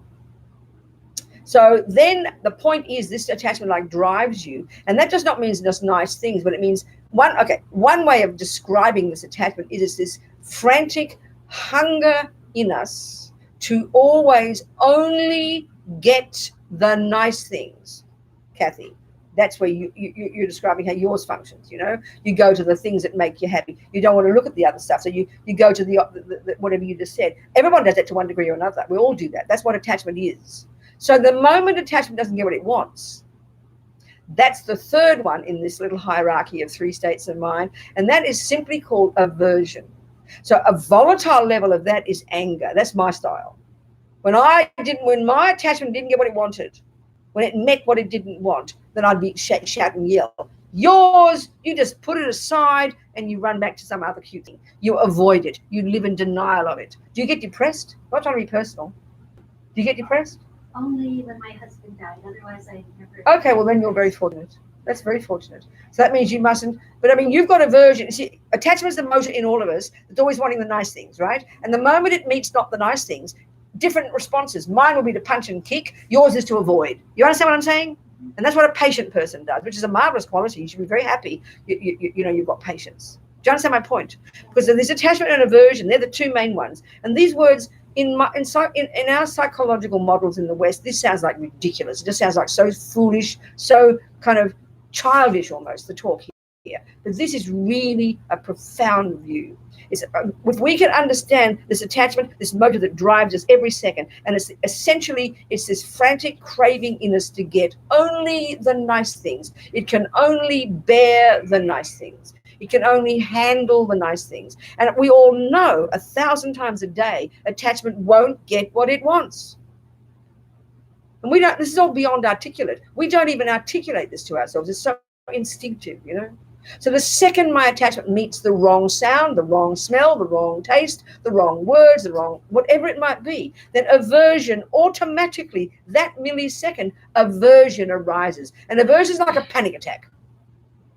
And if it's very strong, it's anger. And then the more mild versions are like irritated, annoyed, upset, frustrated, and then all the way internally to depression and despair. And these go to really subtle levels inside all of us. This stuff is really quite sophisticated. I'm not trying to sound so clever knowing it, but it goes to way more subtle levels than it even sounds. And our job is to learn to become familiar with this ever more clearly, ever more clearly, ever more clearly, day after day after week after month after year. That's really the essence of practice, And all the other things we do, like to meditate and all that, they support this job. They're there as techniques to help us do this job well, So becoming familiar with our mind is very precise in Buddhism. But we are so addicted. When we think of anger, or we think of attachment, or we think of love, we think of the emotion. But that's the tip of the iceberg. That's when our body is involved. That's when our speech is involved. But the mind is subtler than that. And there's all this stuff in here all the time. And we need to learn to become familiar with that at these subtler levels. That's the point. So then, The sadness comes. sadness, that's what that arises. Okay, it would arise when I'm meditating and I feel this loss. This what? Loss. This is all in relation to your husband, or only your husband, or other things? No, it's just that. It's just the death because the attachment between the two of us was so remarkable. Yes. And I feel that if I can do the practices where I just bring all this energy in, it just fills me up. I understand, darling. But that's cheating. No, okay. I understand, Kathy. No, I hear your point really well. So yes, you're the one so you feel comfortable. And then the sadness comes. And then you can't bear to look at it. So of course, in that sense, yes, that's the method you use. So that's your aversion rising. And it would become depression if you allowed yourself to see. That's okay in one sense. Because the opposite view, often people feel the depression and then will drown in it and become completely impotent. That's not even the alternative. The real key, I mean, I've got a friend, we all have people we know who she's got really patient. She's really patient, really kind, and she's like 60, she's a Buddhist, and she's like 60 or 70 now, only now beginning to not be afraid of what's in it and digging deep into her mind, not into the past, but into the stuff, not having aversion to it, not living in denial of it. And that is painful. And that's the real key. And you do other things, but make sure your motivation is to help you develop your marvelous qualities. Don't just think of it as doing an escape. You don't have to wallow in the rubbish. You don't have to, you don't have to do that. But it's like we've all got either we deny things or we want to kill things. Yeah, that's our two modes. The real method is to become familiar with it and not be afraid of it and put it down and go beyond it. So you can let it happen. Do you understand my point? Because the Buddhist view is nothing set in stone. We can change it all. And if you don't deal with it, it's going to come at some point. It's going to come up at some point. And then we'll try to, go on. Are there any questions? Any questions? What happened to the other people? Where are they all gone? Never mind. Are there any questions? Okay. Yes, Justin. What is the Buddhist perspective on use of psych meds? Who? Psych meds, like Any medicines. Listen, I'll put it this way. Anything you can do to help you get more clarity and know what the hell's going on in your mind, please do it. So, you have to decide. That's my answer. Common sense. There's no policy about it. there's no obstruction of the mind or You got to find out. You got to learn. Excuse me. You got to find out the response. You got to find out. You got to learn to see. Everyone's different.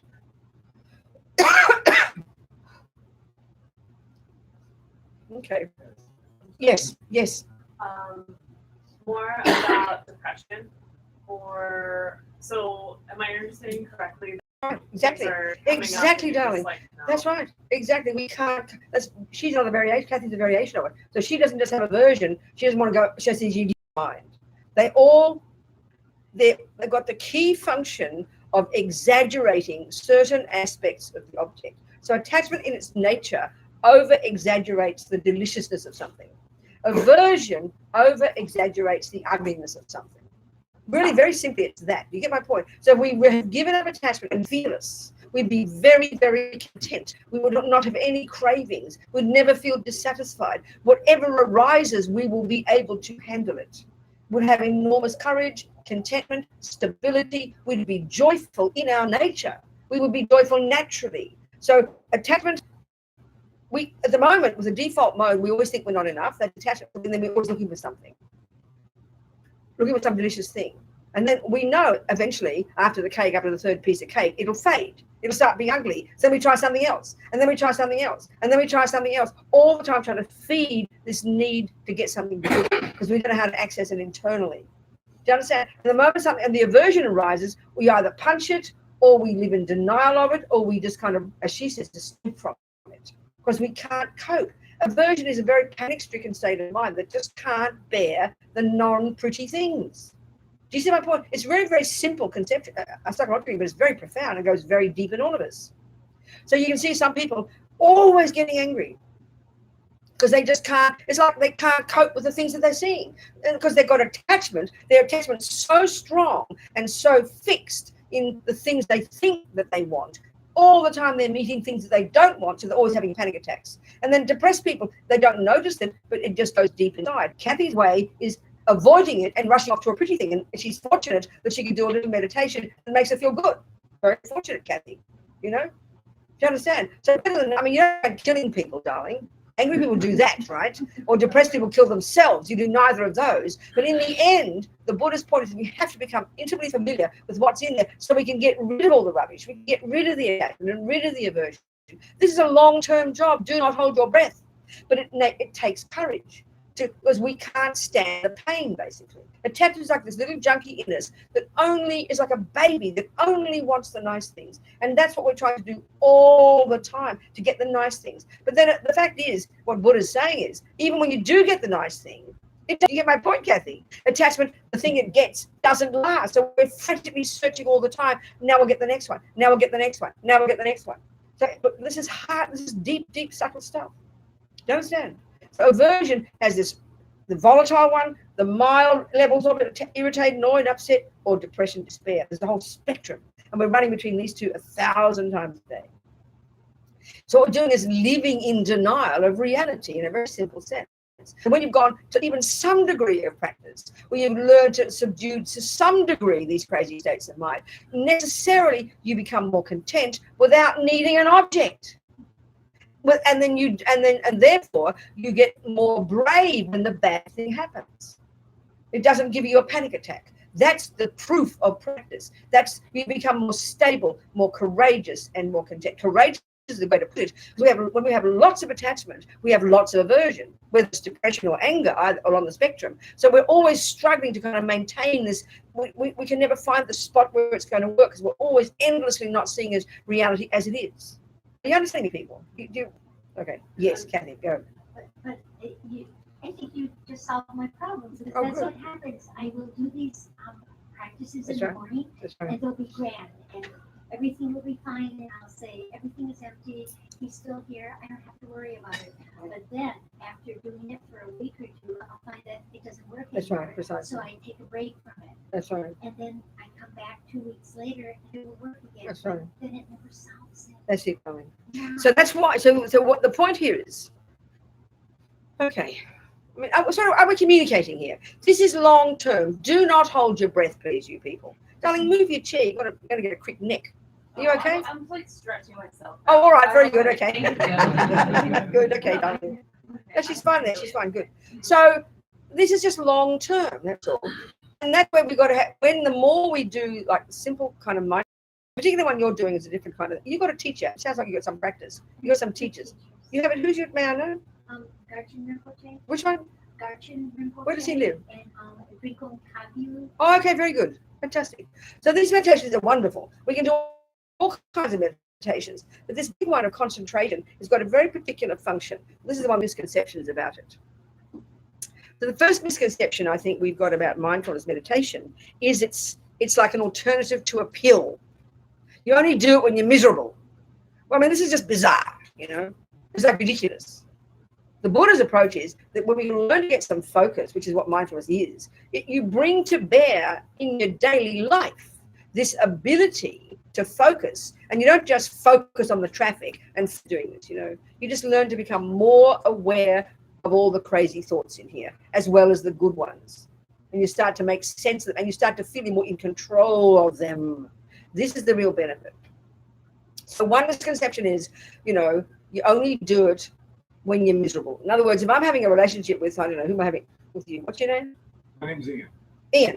Let's say he's my boy, and I'm having a relationship with Ian, and we're all in love and all perfect. And then someone says, you know, you should learn to meditate, Robina. I'll say, excuse me, we're happy. You think about that. So we really do believe it's only what you do when you're having problems, which is a very bizarre idea. In other words, that's like waiting for the wheels to fall off before you go to the mechanic. You know, that's the point. This is preventative. This is like you've got to learn to know if you're going to handle the minor problems in your car, you'll never have your wheels fall off. And that's the point here when I'm talking about emotions. We wait. I want to kill Ian or myself before I then go and do a meditate. That's just plain stupidity. It's just ignorance, you know. So that the other misconception is that meditation is meant to make all the thoughts go away. In a way, Kathy does that one. She wants it all to go away. So you do a nice thing and get a bit of bliss, yeah? Isn't it?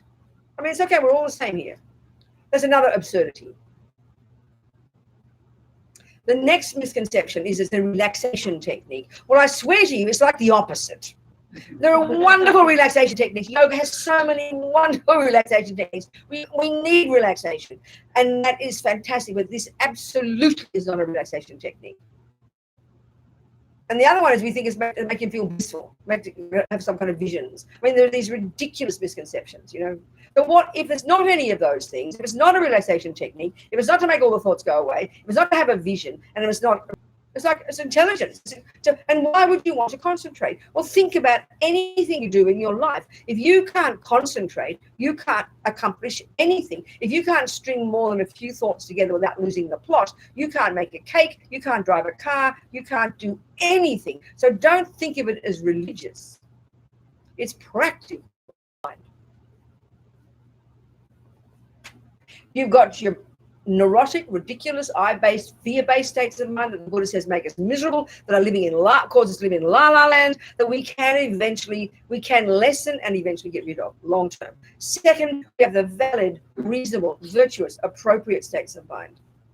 Third, we have this third lot that I like to call the mechanics of our mind, and it's a good way of saying it. And they're things like concentration, good memory, and good memory meaning not forgetting what you're doing moment by moment. That's the actual meaning of mindfulness. But the way we talk about it these days is almost like a separate religion. We think of it as virtuous, but it's not. As Lama Zopa says, thieves need mindfulness. Mindfulness means not forgetting what you're doing moment by moment. That's clearly an obvious quality we need to make a cake, to drive a car, to do absolutely anything. You've got to be able to not forget what you're doing. It's really obvious. And it's a necessary, fundamental part of your mind. Whether you're a murderer or a meditator, you need this. And in this sense, these states of mind, the way they call them in this three categories, they're often called negative, positive, and neutral.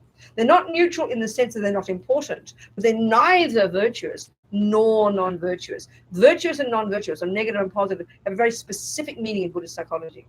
The negative ones are neurotic, disturbing, ridiculous, I-based, and fear-based, and only cause suffering and only cause us to do dumb things to others. The virtuous ones are necessarily valid and reasonable and in sync with reality and help and make us happy and help us do useful things to others. It's in that sense that virtue and non-virtue have a very powerful meaning psychologically. This third lot, they're neither of those, but they're crucial states of mind. You've got to have concentration. You've got to have mindfulness. You've got to have one that they call discrimination. It's there every single second of the day. If you don't have discrimination, you can't tell one thing from another. You'd be a complete insane person. You've got to have all these states of mind. Intention, attention, discrimination, concentration, mindfulness, alertness. There's many of these, and these are developed hugely in concentration meditation. This amazing skill these ingenious Indians cultivated thousands of years ago. The Buddha took rigor and clarity and discipline to do it properly. It's not spacing out. It is not relaxation. Eventually you'll see people. I remember doing a retreat with Lama Yesi, and he made us do 5-minute sessions. Meditating, we're spacing out 90% of the time. So we really got to understand what we're trying to do. The goal of concentration meditation is to keep your mind on the object. That's it. The goal of learning to ride a bike is get on the bike. The goal is to stay on the bike, isn't it? But you know, the first time you do it, you get on the bike one side, you fall off the other side.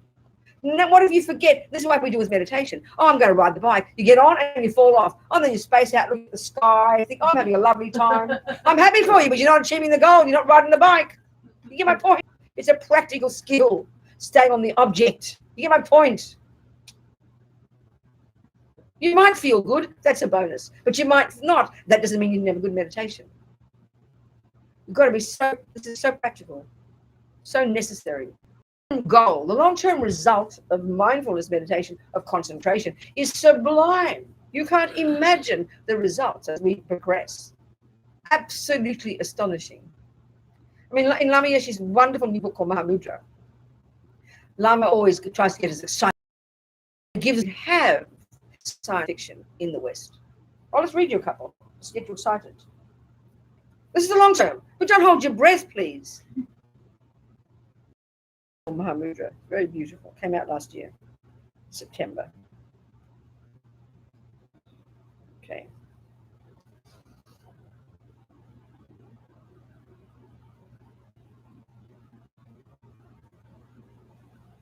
Practicing Mahamudra.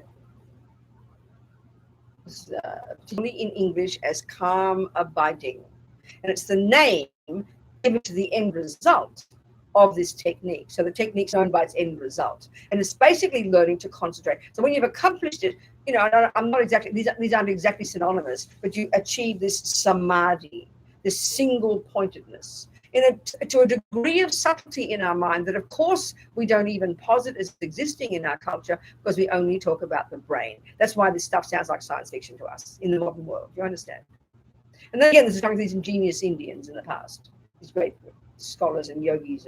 The long term, what we're trying to do is get rid of all the delusions from the mind, get rid of all the misconceptions, all the nonsense, all the layers and layers and layers of rubbish in our mind that Buddha says have been there for so long, that prevent us from being in sync with reality, that prevent us from being happy, that prevent us from being wise, whatever way you want to look at it.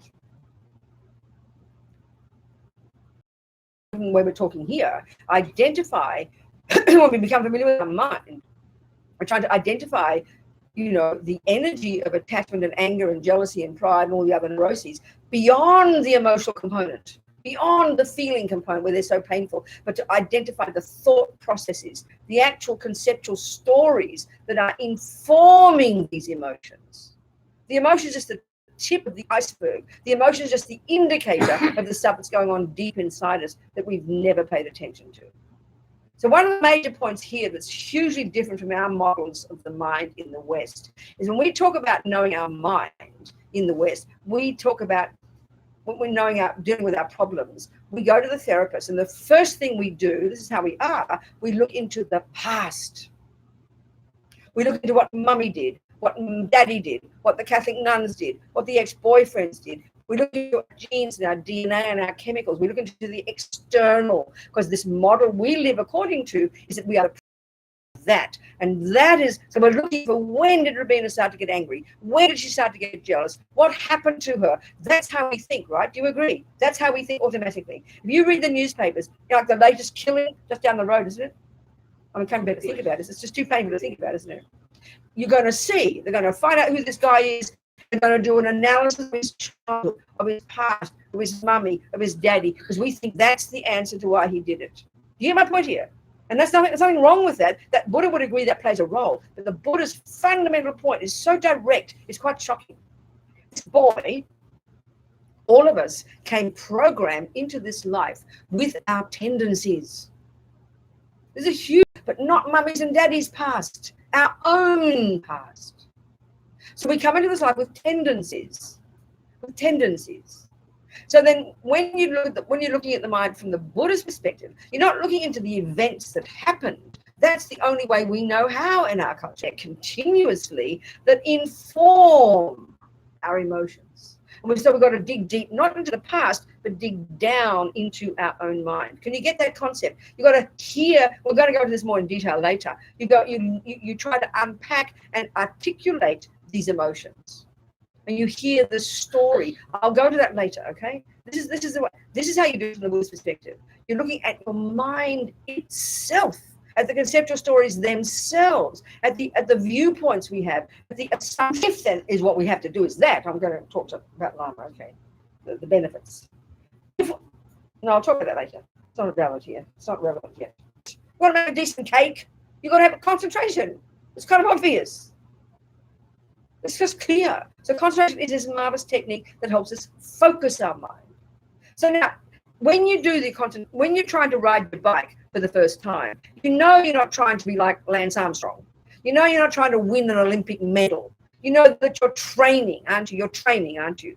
So if you can get on the bike, you can eventually actually do real bike riding on the street. You had a really good meditation this morning. And I'm sorry, Kathy, but you even talk like that. You get my point, darling? You have a nice feeling. Oh, I had a good meditation, I had a nice feeling. Well, so does sex give you a nice feeling. So does ice cream. You get my point, Kathy? You get it, don't you? You understand my point? Nothing wrong with a nice feeling, darling. But it's not the point. It's a bonus. But Kathy's point is so powerful. Yeah, I'm sorry to be the guinea pig, Kathy. You're the one who brought it up, but you get it, don't you? Because we're all, you see, that's the point. We all want nice feelings. We all want nice feelings. It's the attachment. We're using attachment. So we'll discuss that later too. So concentration. So the point of doing your concentration is you're training your mind to focus. So you're not trying to make the thoughts go away. You're not trying to have a good feeling. You're trying to have a vision. Do you understand my point? You're not trying to do that. You're trying to focus. That's the job. It's a simple technique. It's a simple principle. You're trying to develop the habit to stay focused on one thing. Why? So that in your daily life, which is what most of us won't go off to the mountains, seriously do calm abiding meditation retreat. It'll take you several years, and you can do that. And that's when you're seriously doing it, when you'll actually achieve the 9 stages, when you will achieve samadhi, then you're really qualified to very quickly get realizations. No question. 99% of us won't do that. So it's a bit of training every morning, at least every morning. And you're starting your day, you're going to do a bit of focus, and you do other practices too, nothing wrong.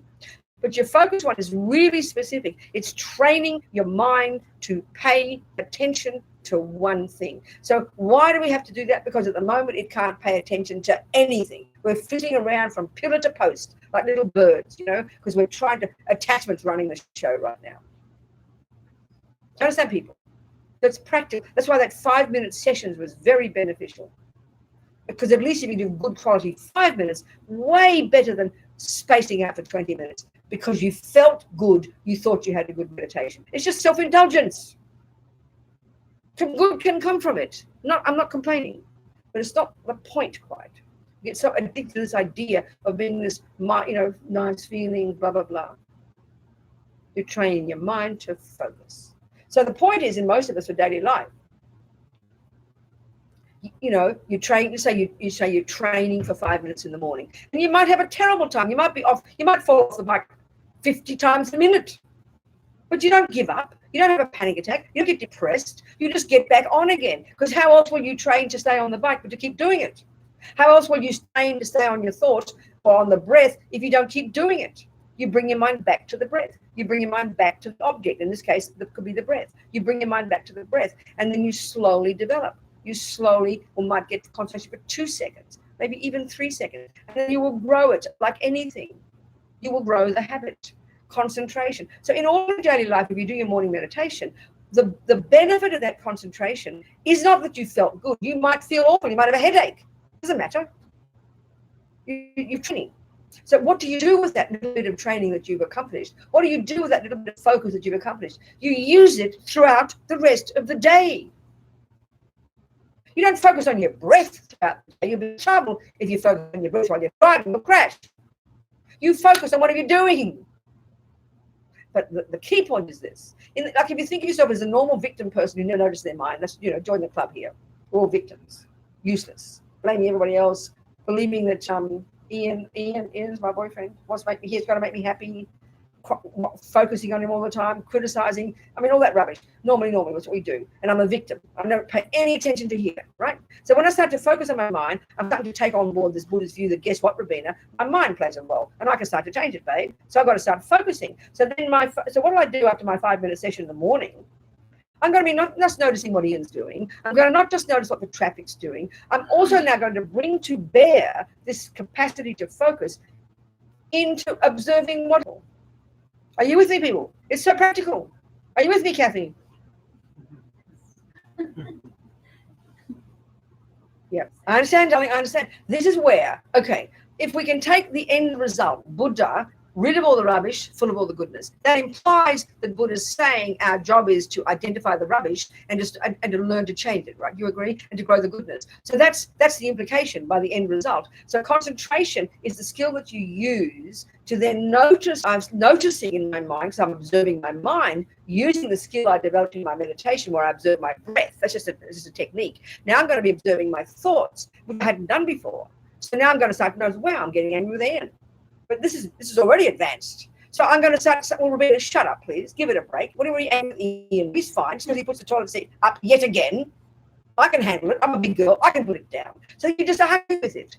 You don't want the anger to continue. But our trouble is if I've never paid attention to my angry thoughts, the next minute I know it, I'm shouting at Ian.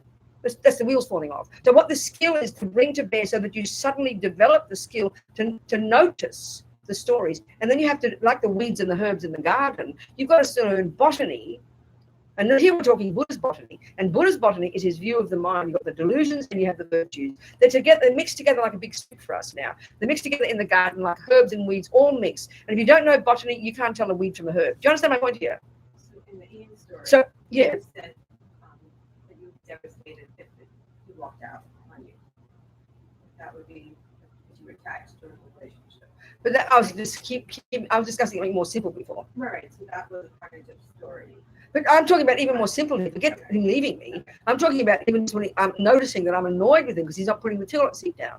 I'm talking about a baby, tiny thing. I mean, forget the major ones. Forget the wheels falling off. That's a major one if he leaves me. We're talking about ordinary things in the daily life, the little baby things that we just never pay attention to. You with me? The traffic, the little things. You broke a cup when you're washing the dishes. You get annoyed with your sister. You know, little baby things. You're learning to notice those stories, and you don't just notice them. You then have a conversation with yourself. Do you see what I'm trying to say? And so I'm suddenly noticing I'm getting annoyed with Ian, whereas before I wouldn't have noticed it. I'd just be focusing on Ian and then believing my story that he's wrong. But now I'm noticing my story, and I'm noticing it's called anger. And then so what do? I use roommates, okay? And some of the roommates are ridiculous, deluded, annoying, upset, frustrated, jealous. All that's your rubbish roommates. Then you've got wisdom, intelligence, patience, kindness. They're your virtuous roommates. You get my point here? It's really simple concept. So I'm going to, now because I'm paying more attention to my mind, I'm noticing the angry thoughts, the roommate. And so wisdom comes along. The wisdom inside me, shut up, Robina, give it a break. Let him leave the toilet seat up. I can put it down. Grow up, girl. That you give a little, you tell anger to shut up. You tell jealousy to shut up. And don't wait for the serious things. Don't wait till he leaves me to do this. That's too heavy. Are you hearing my point? Simple, and this is happening all day, but we don't pay attention. You see my point? Are you sure? I'm thinking that in that example, someone else would be thinking that or would do things that would get someone else annoyed. If you would expect that. I'm not with you. Say it again. Boyfriend. Yes. Let's say you think to yourself every day, your story is he's likely to do something that's going to upset me, and that's the way it's going to be. Because that's like, as opposed to, I mean, it's a little bit of a difference. So The story is not that I'll be devastated, so I have to build up more reserve and build up my ability to cope. Like, well, I'm surprised they don't leave. Or oh, you mean sort of like low self-esteem thoughts? is Is that what you mean by that? You mean you're almost expecting a person to not like you, expecting a person to leave you. Is that what you're saying? a little bit maybe. And you're hearing those thoughts. Yeah, that's this is the irony of attachment. Like I said before, one of the deepest energetic levels of attachment is actually not satisfied. I'm not enough. I'm not good enough. And we have that very strongly. And that sounds peculiar to say it's a function of attachment. It is, because we're never satisfied. We're never satisfied with who we are. And we really believe we're not so good. We really believe we're hopeless. We really believe we deserve boyfriends to leave us. That's a very strong voice inside all of that. And it's not valid. It's really, really extreme and not appropriate.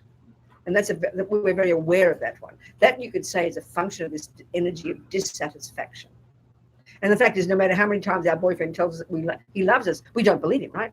We don't believe when people praise us. We don't, and this is the real tragedy of strong attachment, but at this deeper level. You can hear my point. So when we learn to get more satisfied. I mean, Lamy said we've got to learn to be satisfied, and that's a very tough one because it seems so automatic and it seems so true to us. I mean, we look in the mirror, we really see an ugly person there. This is a tragedy of how we all are. This terrible kind of aversion to ourselves. Do you understand my point? They're really strong conceptual stories. We've got to start arguing with those. And that's very hard. Because we are happy to have other people praise us, but we never know how to do it to ourselves. And this is a really tough habit to change. I agree with you. Is that what you're talking about? Yeah, this is a huge one. Yes, Felicity. So I can get to one point of being like, okay, that's anger, that's a fear of missing out. Or that's me being irritated about the toilet. Another part of me is like, well, they really should be doing X, and they really should be putting the toilet down. Now, of course, so in other words, but that is just, it's easy to identify the anger, but anger is an assumption they should do what I want. Of course, it's very, very, very, very deep. So it's like you got to first recognize it. Don't assume it'll go overnight because you recognize it. It's going to take lots and lots and lots and lots of continuous practice.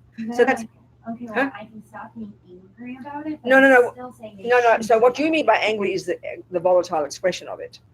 That's just the tip of the tip of the tip of the iceberg. So this is what we've got to look into. Let's see if we've got time here to start this. I was going to do a meditation, I will. But listen to this one. Okay, it's 1:45. We'll have lunch at 1.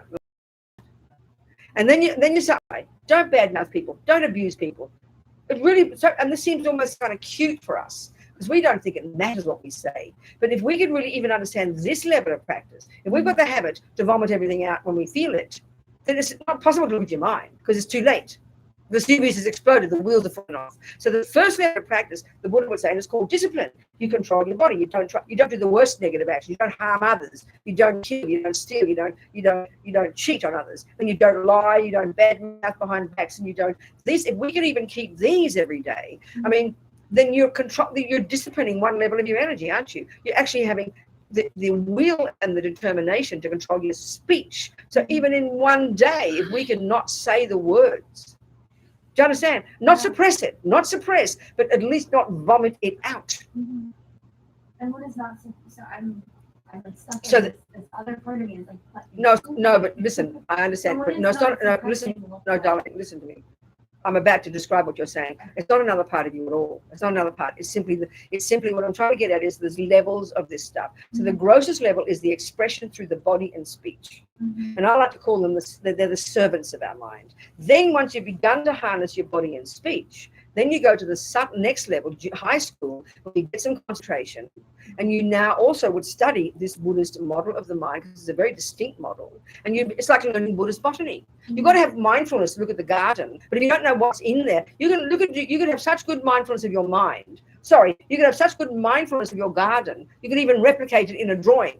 But what if you don't know the difference between a herb and a weed? What's the point of mindfulness? So you've got to also know what you got to know what is a herb. So when you look with concentration, now I can see the difference. So when you're with your mind, wow, now I can see the difference between love and attachment. So you become more skillful at identifying. That's the next level. But then the work really starts, because even then that's a very gross level. So you can at least say, okay, you talk to yourself through it. Ian didn't put the toilet seat down yet again, and I'm about to vomit out the words. And I've been practicing not saying it, not suppressing it, but I'm talking myself through it. So I use one part of me, the opposite of anger. It's okay, Robina, relax. It's cool. Anger, like you're talking to anger. You don't have to say it, and you'll be fine. And you analyze the anger. Now, of course, it's not going to go overnight, darling. It takes you don't just get on a bike and go win an Olympic medal. You start somewhere, and you've got to keep doing it. And it's going to be a long time before you get there. It's not another part of you. It's the angry thoughts are still there. Of course they are, but you recognize them. But at least you don't buy into them. You keep arguing with them. And this happens at ever more subtle, day after day, day after day. It's not magic overnight. You're kind of with me. It's not another part of you. It's just that the voice of anger continues to talk. That's very deep in us. But at least you control the speech, then you control the thinking, and you change every day. You notice you argue with it. So every time you argue with it, it gets a bit weaker. Do you see my point? Yeah. It's going to take a long time, though. So don't just pretend now I've given up anger. No, of course not. And it's not another part of you. It's still anger chatting. It's not all happy reverberating there. It'll be years where it goes. So it's just a long term. So the point is, how do you do the analysis? What's your name? Sherry. What's the analysis? What's this being your own therapist mean? So when we can first go beyond the emotion of anger, the emotion of the jealousy, the emotion of the anxiety, whatever it is, and get to hear the conceptual story that's informing the physical and verbal emotion, we can then, you basically hear the story that anger's telling you. So what is anger saying? How dare Ian not do what basically it's saying, how dare Ian not do what my attachment wants? And we feel and that's the part of you that you're talking, Felicity, but he should put, so you're believing in your view that it's right the toilet seat should go down. We give all these logical reasons. Well, even feng shui wise, they say it's good to put the toilet seat down. So we'll use these logical reasons, but it's the right thing to do. It might be the right thing to do, but that's not the point here. It's because we're attached to that view. That's why my friends in prison are such a powerful example. That, they're on death row and they're innocent. That example I used, or you weren't here, but a woman on death row who is completely innocent. So of course you'd think it's correct to be angry because she's innocent. But she said at some point, her husband had been executed. She's on death, she does yoga and things. She wasn't even a Buddhist. But she said, I realized I couldn't change anything. but they couldn't take my mind from me. So she said, I decided, I'm not a prisoner, I'm a monk.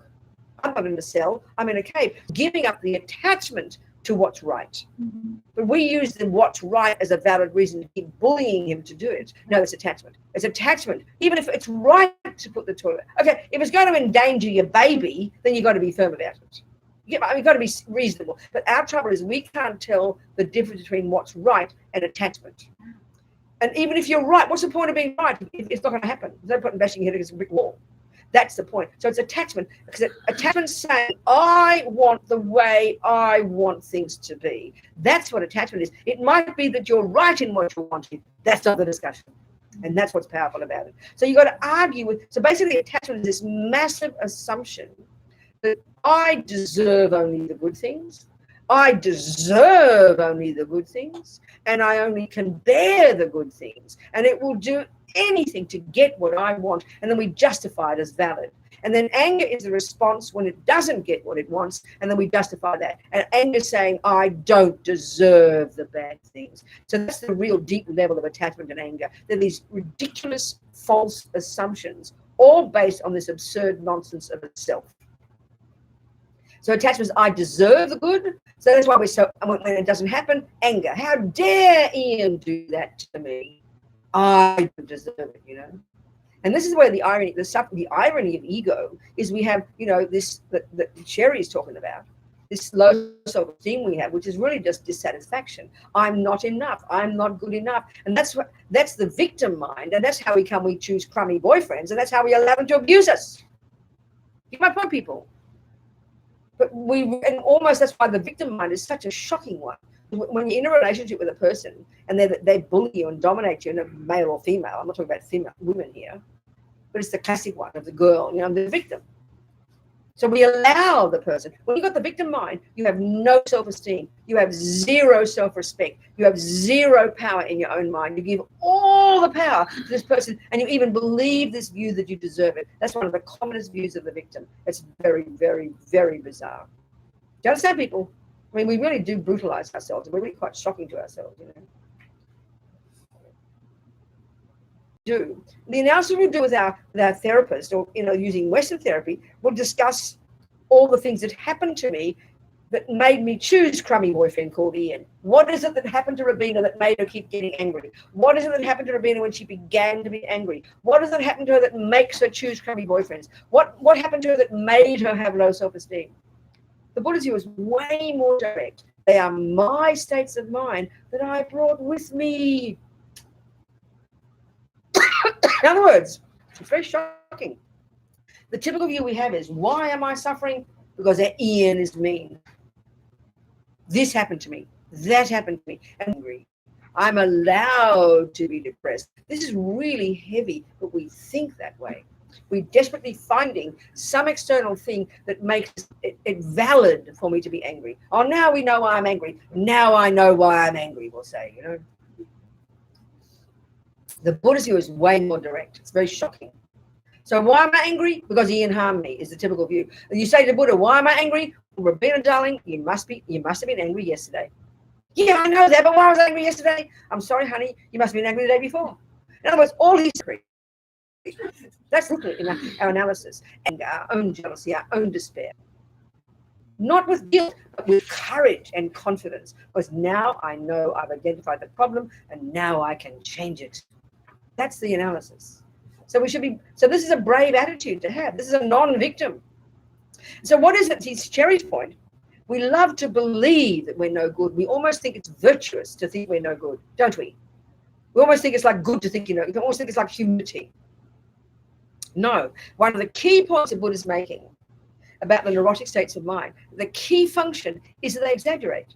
So self-hate exaggerates my badness. Hate of Ian exaggerates his badness. They're both the same problem. So guilt is just another version of anger, but you're the object. I did this. I'm such a bad person. It's horrible state of mind. But the point is, so this is where, when we do the purification practice, which we'll definitely do, it's perfect time to do it. So the first, I was asked one time, what's the difference between regret and guilt? And this is a very powerful point. He said, guilt, you look in the past and you say, I did this, and I did that, and I did this, and then you conclude, and I'm a bad person. That's what Sherry's saying, isn't it? We automatically do that. Automatically. We never question that assumption. We never think for 1 second, is that the truth? We just assume, because that's the function of all the delusions. Their key function is they grossly exaggerate the particular aspect of the object. In this case, aversion. So guilt is simply like self-hate. So what's anger? You know, guilt is, I did this, and I did that, and I did this, and we conclude I'm a bad is. And the nature of these delusions is they over self. With those three, lying might be bad, but we exaggerate the whole of me and say, I am bad. Do you understand my point? It's really just an exaggeration. He is not bad. But we can see that delusions do that. When I'm in love with Ian, he looks perfect. When I'm angry with Ian, he looks disgusting. They're both complete absurd exaggerations. If I've got attachment for Ian one day, he looks like a saint as far as he looks like God. He looks like a divine being. But unless 1 week later he starts cheating on me, when he's given me up, he doesn't look any different. But one day I see a divine being, next week I see an evil monster. We know it's absurd. And no, excuse me, look at the photo. He's not different. It's so simple. But we believe these stories, and these are our addiction. We believe them. That's the tragedy. Bad enough, as Lama says, it's bad enough that we see the world cause things to appear in a distorted way. Bad enough that that happens. But the worst part is we believe the story is true. That's when real practice starts, and we stop believing. So even though you've got the anger, as you said, Felicity, very strong anger there, at least part of your wisdom is saying, this is a habit. I know that you talk to yourself. It's a habit. It's very strong. It won't go away overnight, but at least I'll attempt not to believe it. Even though it keeps popping up, you've got to keep just training yourself not to believe this conceptual story. Or if it's Sherry, I'm a creep, I'm nobody, I deserve to be left. You know it pops up whether you like it or not, because it's an old habit. But the wisdom in you goes, excuse me, honey, this is not true. I'll try not to believe it. That's powerful. It won't happen overnight. It's a process, you know. You can't do anything overnight. You can't play a piano overnight. You can't ride a bike overnight. It's just hard work. Do you understand, Kathy? Are we communicating? Good God. Pizza's here. Okay. So let's think about lunch differently. I don't want to think differently about everything. So instead of approaching, is there a vegetarian pizza? Okay, good. We've got vegetarian pizzas. So everyone's okay. So instead of walking to the food with attachment, they're the glasses we normally have on, and so we're going to instantly use our discrimination. Go, oh, there's this, there's that. Oh, I like that. We'll try and be polite, of course. Don't get all the people who made it, the guy who delivered it, all these kind people facilitating our lunch. There you go. You see. So all these people are facilitating our lunch. So we think how kind they are. We're going to happily eat this delicious food, so we get fat and healthy. Completely shifts the character of the action of eating lunch, which would normally be just an attachment action, mindless, you know. We made it a virtuous action. We'll go into this later. We'll discuss this. That's it. So then once you've done that, Lama Zopa says, thought of the food differently, the bigger your stomach, the better. Please enjoy. Okay? Enjoy. So we don't need an hour and a half for lunch. We need like an hour max, I'd say. I really would love you, if you want to continue to discuss through lunch. Don't just gossip about the weather or the politics. It makes it. I mean, be friendly as well. Do you understand, people? So please go and enjoy your pizza. Sorry. I'm going to go upstairs and leave you in peace for an hour.